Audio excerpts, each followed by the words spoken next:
Welcome to Inside the Huddle, brought to you by Romo Athletics and powered by the Rolla Athletic Booch Club. I'm your host, Tom Brown. Today, we're joined by head tennis coach for the Bulldogs, Josh Vinyard. Josh, thanks for being here, man. Thanks. Appreciate you having me. Tell you, man, and Ben, what a season so far for you. What a start. 10-2 on the season. Man, just a lot of success. It seems like we just, yesterday was a few weeks ago that we met and kind of talked, gave the preseason outlook. And here you are, 10-2 on the season. I mean, how's it going? I mean, besides the record, Yeah, it's going good. I kind of had an idea that we could be good, and our guys are working really hard. We're cleaning stuff up right now, kind of at the end of our season, to where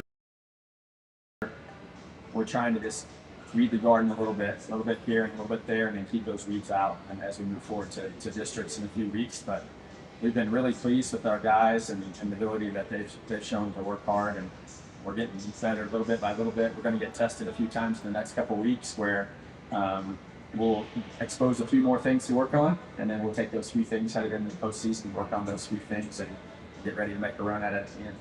Well, you talked about the schedule early on and some of the games matches you're going to have. Knowing Lebanon's a high quality team, you saw them in the tournament. That was your second kind of team loss in that tournament, where you handled Hampton and Columbia, and then you ended up with Lebanon.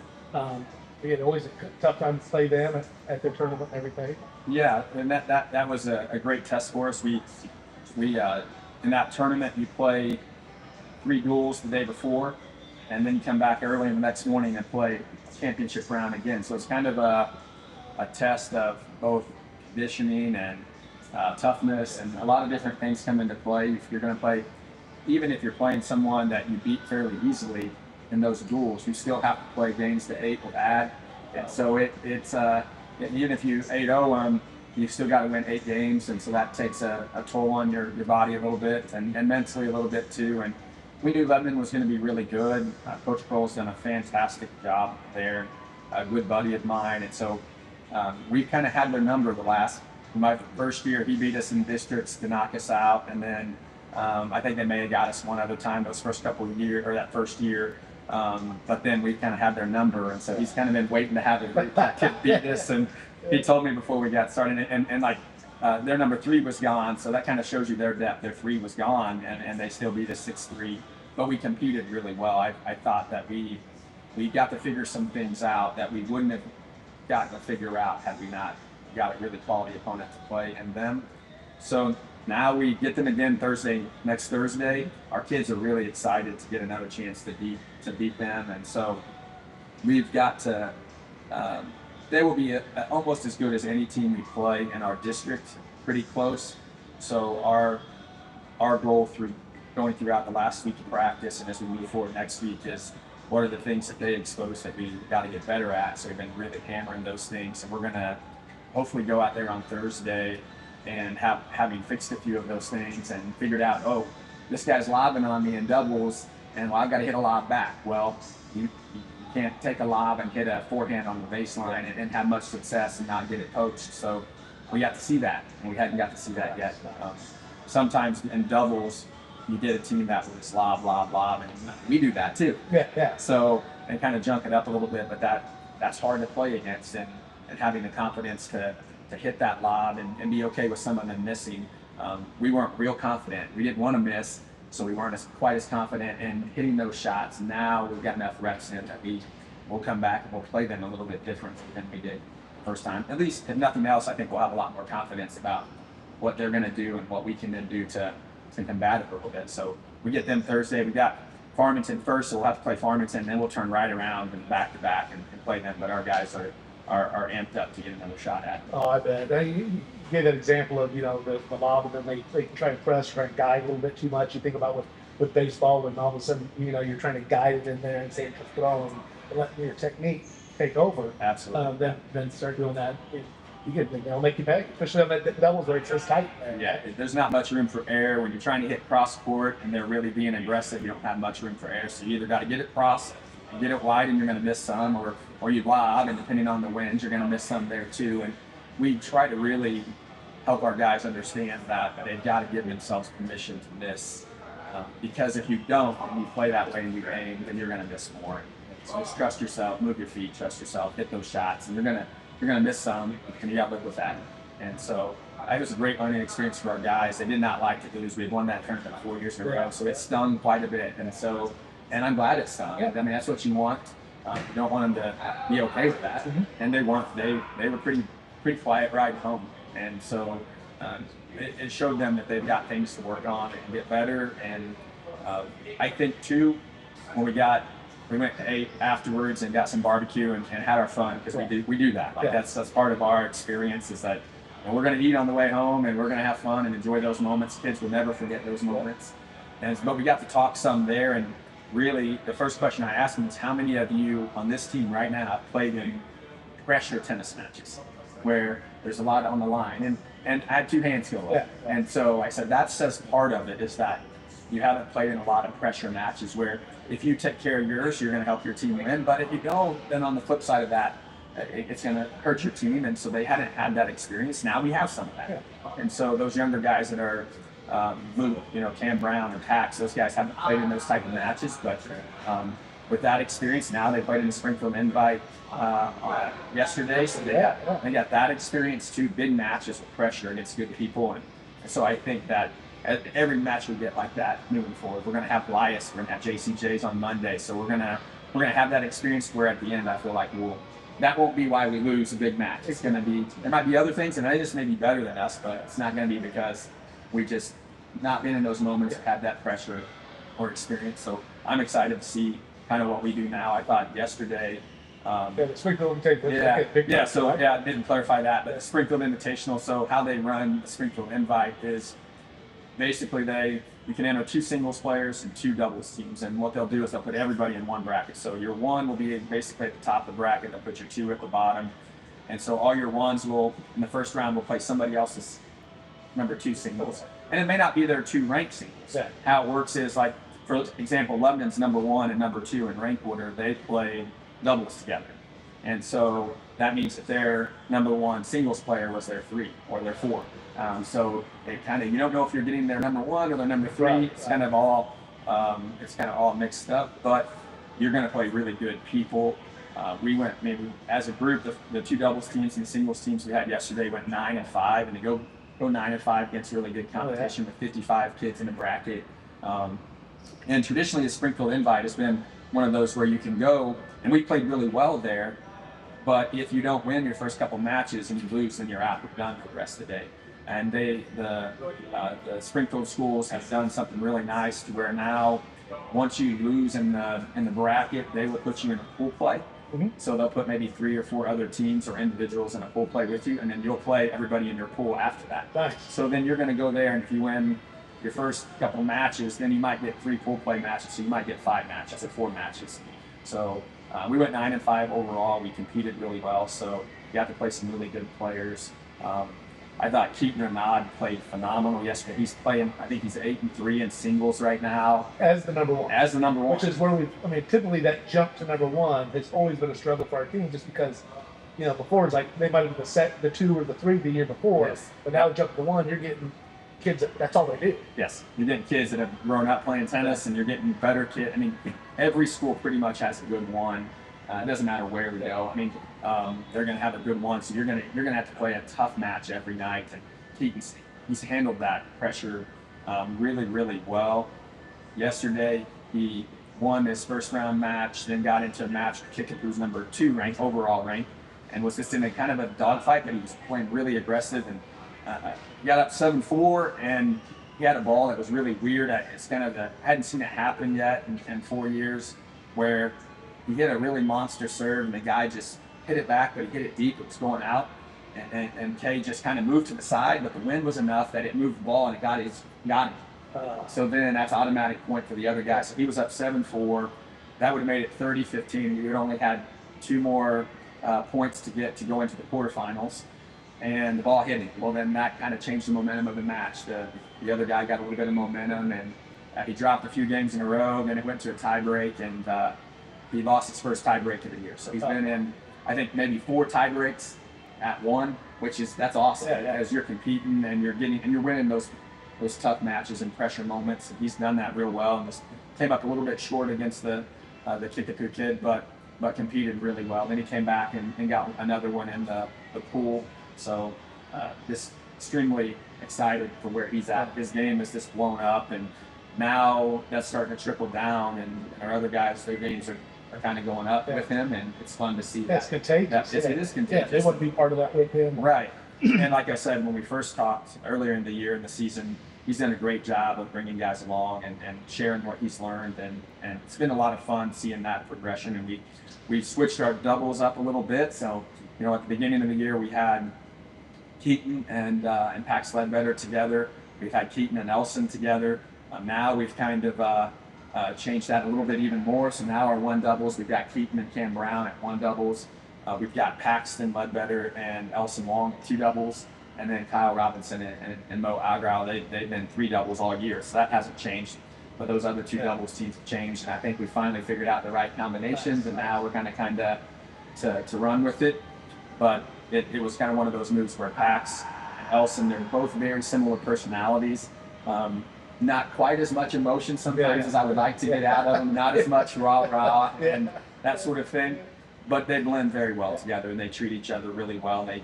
They've learned how to help each other through tougher moments and how to handle adversity and also to handle when it's going good. Neither one of those guys, they don't get too high with the highs or too low with the lows. They just kind of pretty even keel, and that's what we want. So they played really well now at doubles too, and we've got enough experience with them. They've got enough matches under their belt together that they're going to be a tough out any night now. And Cam's getting that experience at one where you're going to see some monster first serves pretty much every time out. He's learning how to handle that stuff and a different pace. The game at doubles one is a lot different than even doubles two. So he's learning how to handle that pace. Been really, really pleased with Mo and Kyle at three doubles. We didn't know exactly how that was going to work, but they just really gelled together. And sometimes they're not even the best doubles team, but they just figure out a way to win. They play really well together and complement each other real well. So we've been really pleased. At doubles three, we've been really consistent. They've won a lot of matches, and they've helped us tremendously by being really consistent there. We know what we're going to get every night, and they've stepped up and really helped us. Yeah, that's when you look at the the story and everything. And you kind of, again, part of strategy. Being an 8-3 as if you're one is great, awesome. Yeah. And then, but you're really looking at those other rounds of where can we be good enough across the board that we can get those points to add into those team wins. Yeah. And we've done a good job. Our guys we're adjusting to different personalities and different combinations. And as a coach, some guys, and you know how this is, some guys they're okay with you like getting on them a little bit, and other guys not so much. So with a new group, we've had to have those conversations. Like when you're having a hard time and the momentum's swinging the other direction, what do you need from me? Like, you want me to come over there and do what I need to do? Do I need to be a little bit more firm and like, hey, you're doing this, this, and this, let's fix it? Or do you just need me to shut up and be quiet? And so I think even those type of things are all a part of the dynamic, and we're getting to a point where we've got all of that little stuff figured out, and giving guys what they need when they need it, and staying away from them when they're having a hard time if that's what they need to. And so we're figuring all of that stuff out. And I think we're in a good spot moving forward. And we got a big week next week. We got JC on Monday, and I talked to their coach. Henry Thompson's a great guy, and we've kind of have this little silly tradition. Like anytime he comes to Raleigh, he goes to Slice of Pie and gets his Toll House cookie thing. And so then for the last 5 years, every time we go there, I bring him a slice of Toll House and Slice of Pie. So I've got to go over on Saturday and get some so I can deliver it to him. It's kind of a funny little thing we've got going on. And maybe get some of those players too, maybe slow them down a little bit. Right? Yeah, he doesn't share it. So the thing is that when I give it to him, he always takes it and puts it in the freezer and like hides it from him because he doesn't want one of them to eat it. But talking to him, his kids, since we knocked them out in the district, they were the 1 seed last year and we were the 4 seed. And so his kids have had this one circled for a long time. And so it's going to be fun on Monday to go and compete with a really good team. They're legitimately a Final Four type of team. They beat Calais, which is the other team that's really comparable in their district, 5-4 the other day. And so they're going to be a Final Four quality team in Class 2. So we're going to get challenged on Monday, and we'll go over there and have some fun, see what we can do. But it'll be a fun challenge for us. And on Tuesday, we've got Willow Springs here. And then Thursday, we do the Farmington Lebanon Duel. And then we got the Waynesville Invite on Friday, which we've won the last couple years. And that's a flighted tournament, too. So we play singles. We'll play 2 singles guys and 2 doubles teams. So that's always the competition there is going to be as good as it's been the last 5 years. So it's going to be, we're going to get challenged there too. And so we've got a fun week next week, a challenging week, but I think a fun week for our guys. And then the week after that, we've got a few matches, and then the following Saturday on the 2nd, we're in individual districts then. Yeah. So yeah, I was looking at yeah, May 3rd. I mean, it's just a couple days out. Yeah, they bumped it up to May 2nd, which is a Friday. A lot of times in districts you can do the Thursday, Friday, Saturday, but now almost all those districts, they want to do it on Friday in case you have rain. Yeah. So then you make it day Saturday, rather than get pigeonholed on Saturday and not have an easy makeup date.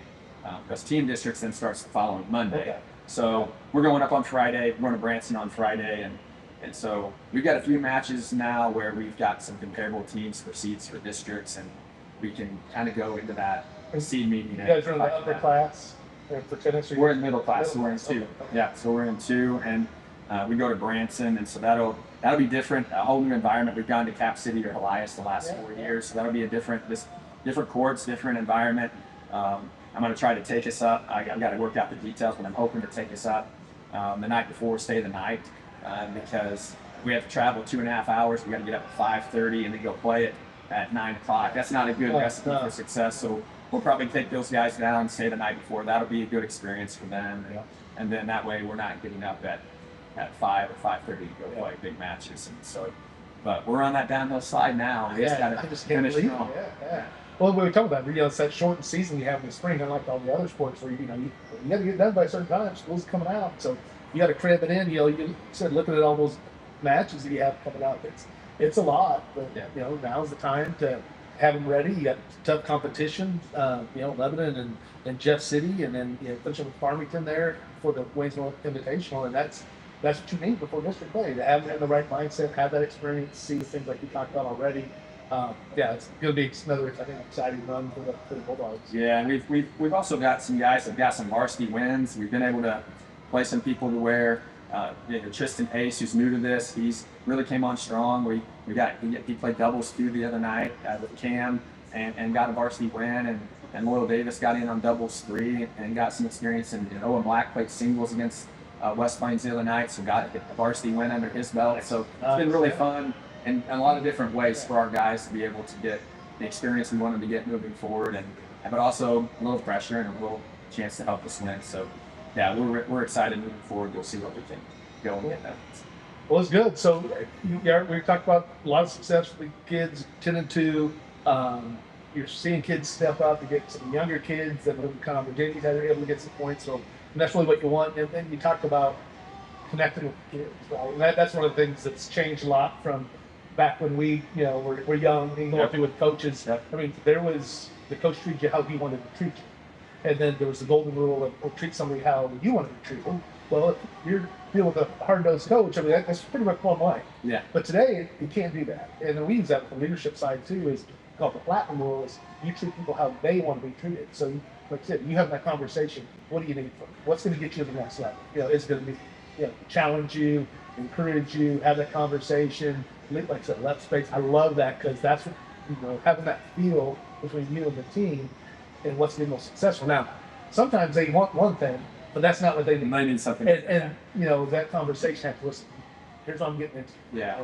And having that encouragement for it, but then that hug afterwards always does a great job. So yeah, that's great. Yeah, and I can't really take any credit for that. Coach Houck in the wrestling side of it, conversation. I don't remember where the conversation took place at, but he has those conversations with all of his kids, and they actually ride him on a go kart. And I don't have that many kids. He's got more kids and things to deal with, and I do. But I kind of stole that idea of talking to those kids and letting them tell me what they need in those big moments, to where at least if they're in that big moment, I'm going to give them what they feel like they need, and then we can adjust from that a little bit. But it kind of gives them some ownership, and like in those big matches, here's what I'm going to get from you. Here's what I know I'm going to get from you. And then I've still got to go out there and get it done like I need to. But I think that level of comfortability and in tennis, the mental part of it is so much.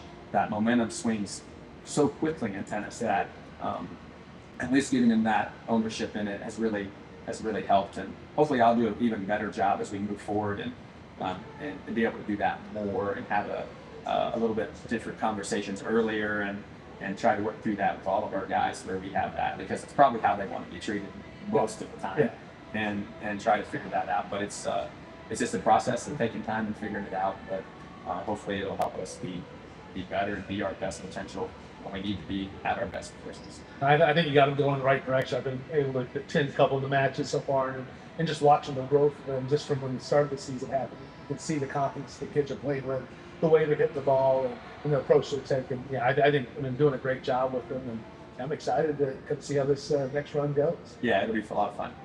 Good. Well, before we head out, let's take a look at some of our sponsors real quick. Appreciate them as always. Angie Reese, MVP Apparel, does a good job. Bulldog swag. How about this bad boy right there? Rumor has it MVP Apparel has Hawaiian shirts. This is not where I got this from. It was before they started offering it, but I saw an offer on that. So we're going to have to get Angie on here and talk about what that capability is.